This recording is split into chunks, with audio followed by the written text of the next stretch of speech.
Short games are often seen as cozy, and sure, some of these are, but others, they're unsettling, intense, even existential. These are 15 Nintendo Switch games you can beat in one sitting, and I think they're going to surprise you. Not just because they are quick, but because they are sharp, weird, and in a few cases, unforgettable. Now, if you are into lists like this, hit subscribe. Helps more than you'd think, especially for a smaller channel like mine. And we don't just do this either. Expect reviews, deals, performance breakdowns.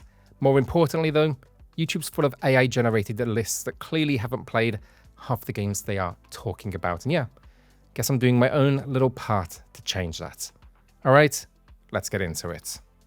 Inside is bleak, brilliant, and never says a word. You play as a boy on the run through a dystopian nightmare, so think government labs, mind-controlled crowds, and, well, much worse. The gameplay is side-scrolling and puzzle-driven, but it's the tension that gets you. Every section feels one step from death. It is brutal, but also weirdly never loud, and the less you know going in, the better. Inside for me though doesn't just stick the landing, I think it is incredible. So yeah, play it in one go, let it haunt you. Now, runtime, it's about 3.5 hours, and while it's not something you'll replay often, it will sit with you for a long time. And also, if you haven't played Limbo, this team's earlier game, also absolutely incredible. Katana Zero is pure style and split-second violence. Now, you're an assassin who can slow time, dodge bullets, and cut down enemies in a flash. Every level here is a puzzle, a perfect execution. You know, it's one hit, you're going to restart.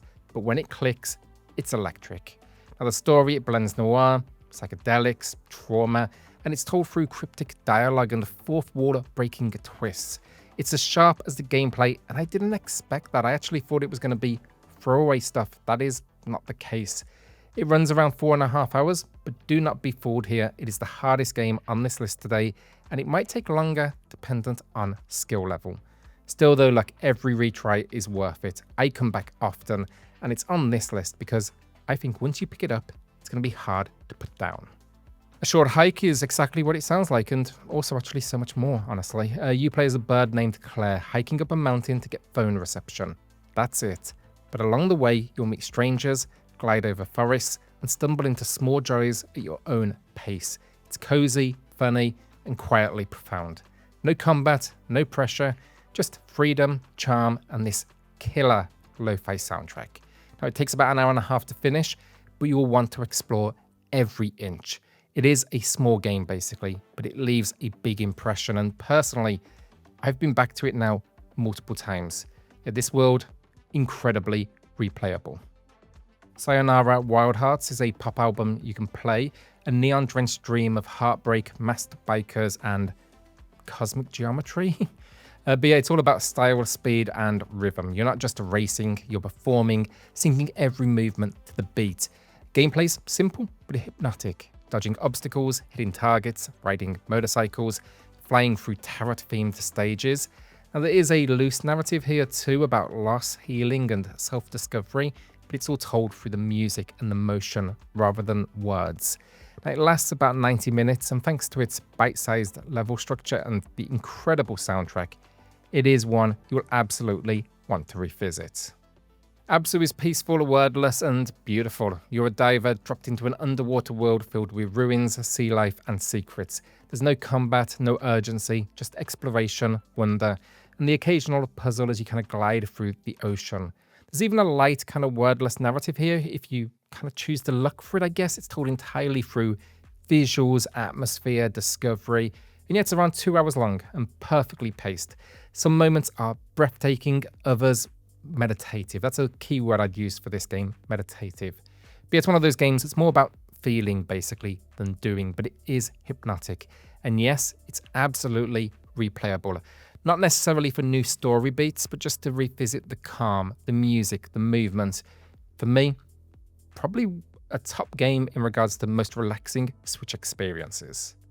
Far Lone Sails is strangely beautiful, yet incredibly lonely. There's no dialogue, no combat. It's just you and a rusted landship crossing a dried up ocean floor.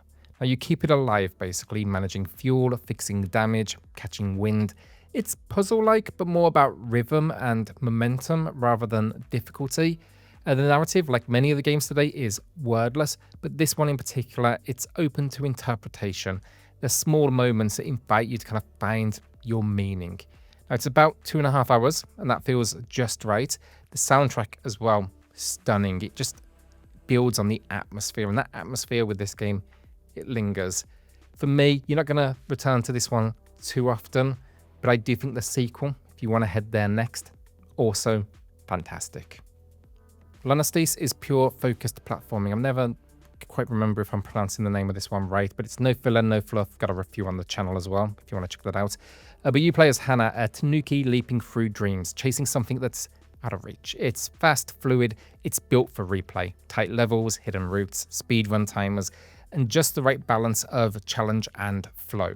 Now there is sort of a narrative, but like the rest of the game, very minimal, more a suggestion, I guess, than a story. But yeah, the visuals here, that's what I love the most. Retro styled, think early 3D with clean, colourful aesthetics, and yeah, overall just looks lovely. About 2 hours for the runtime, but polished to perfection. So yeah, if you grew up on 3D platformers, to me this game was kind of like comfort food. And yes, I do think highly replayable. As I said, if you want to chase a perfect run or dig into every corner, this will be your game. Superheart is a first-person shooter, but not as you know it. Time only moves when you do, so every level plays out like a slow-motion action puzzle. You'll dodge bullets, steal weapons, throw bottles, punch enemies. You'll feel like an absolute genius when all of these things kind of click together. It's minimalist, and that makes it incredibly stylish, but it's also then incredibly tactical. Now, there is a narrative, and it goes places, and meta, glitchy, but it's more of a framing device than anything. The main draw with this one is the gameplay loop, which remains sharp across the 2.5 hour runtime. And yes, it is replayable because the levels are bite-sized and built for experimentation. Plus, once you finish your campaign, challenge mode unlocks, and that keeps you coming back. Untitled Goose Game is exactly what it sounds like. You are a naughty goose in a quiet village, and your only goal is to cause chaos. Steal hats, honk at children, drag a rake into a lake for no apparent reason. It's part stealth, part puzzle, and completely ridiculous in the best way. The tone is light, dry, hilarious. There's no real narrative, just a loose structure built around completing mischief-filled objectives, I guess. And yeah, it takes about 3 hours to finish, but the charm here makes it so easy to revisit. You know, whether you're discovering alternate solutions or you just want to relive the absurdity of it all, it holds up. And with co-op that was added post-launch, there's even more reasons to just keep on diving in. The tourist starts like a simplification. You arrive on this sunny island, camera in hand, free to explore beaches, shops, and arcade machines. Good times, basically. But beneath the postcard exterior is something stranger. Ancient ruins, cryptic puzzles, and a mystery bubbling just under the surface. It is technically an open world game, but everything's tightly designed and bite-sized. The voxel visuals are stunning. The music's incredibly laid back, and I don't think it ever wastes your time. There is a narrative, but it kind of plays it cool on that front. It's more intrigue than exposition, and the average runtime, around 4 hours. And one of those puzzles in this one might slow you down a little. I think the trip is more than worth it. Now, it's not super replayable, honestly, in the traditional sense at least, but sometimes the tone, the world, the secrets, yeah, you may find yourself wanting to go back occasionally and I guess just kind of hang out.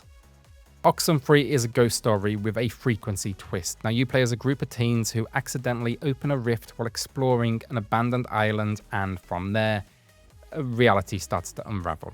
It's a side-scrolling narrative game with branching dialogue, supernatural puzzles, and a brilliant radio mechanic that lets you tune into strange signals and stranger voices.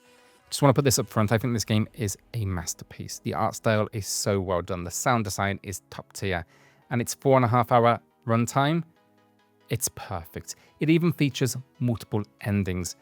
This though said, even if you play it once, this game will stick with you. Now, if you want to chase different outcomes or spot all the clues, you've actually got quite a lot of game here ahead of you. If you just want to move on to the next entry, the sequel is incredible too. It's longer, around 6 hours. I will say it adds some slow walking sections in that follow-up, but overall, yeah, still, I wasn't complaining. I think it is well worth visiting too. Coffee Talk is a slice of life visual novel set in a rainy alternate universe Seattle, where humans, orcs, vampires, succubi all gather at a late night cafe. Now you are the barista, quiet, thoughtful, always listening. That is your job. Customers come in with problems, you make them drinks, and slowly stories unfold. There's no action, no time limits, just conversation, comfort, and the occasional latte art. It's gentle, often funny, and sometimes surprisingly heartfelt, this one. I love the pixel art meets kind of lo-fi, chill vibe it goes with, and it's about 4.5 hours long. Now the story won't change much on repeat playthroughs, transparently, but it is still, I think, when you're in the right mood, one you will potentially replay, especially if you want to play this game. I'd say use headphones. That's by far the best way to experience it.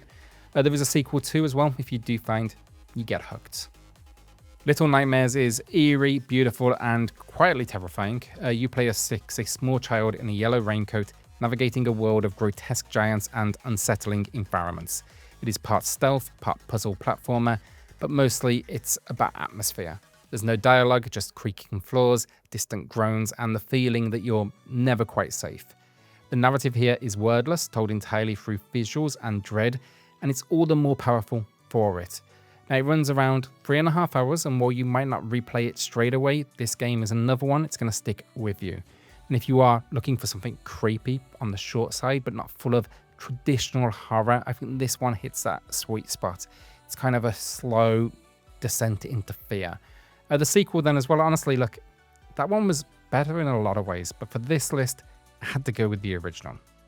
What Remains of Edith Finch is short, emotionally challenging, and brilliant. Now, you return to your family's abandoned house. You're walking through the rooms of long-gone relatives and reliving their final moments. Each one, though, is told through a completely different gameplay style. It's part walking sim, part story anthology, and every sequence in this game lands. Some are surreal, some are grounded, all of them devastating, honestly, in their own way. The narrative is so tightly crafted and deeply personal. And look, what it only takes around 2 hours to complete, it's another one that is unforgettable. It won a ton of awards, this one, with good reason. So honestly, you're not going to replay it immediately. You'll carry it with you, and I think you will eventually want to come back. But overall, it's this just incredible meditation on memory, legacy, and those stories that we leave behind. The Stanley Parable Ultra Deluxe is a game about endings and office corridors and existential dread. Now you play as Stanley, a man who pushes buttons and, well, then he stops. Maybe he'll follow the instructions from the narrator, or maybe he won't. That's the point. It's a narrative playground filled with branching paths, dry humor, and fourth wall obliteration. Now technically you can actually hit an ending in under 5-10 minutes, but the average about 2 hours. But that is just one of dozens of endings. It's not about beating the game, this one. It's about poking it, restarting it, questioning it. Some runs will be hilarious, some will get dark, and the Ultra Deluxe version adds a brilliant new layer of content. So you're extremely replayable by design.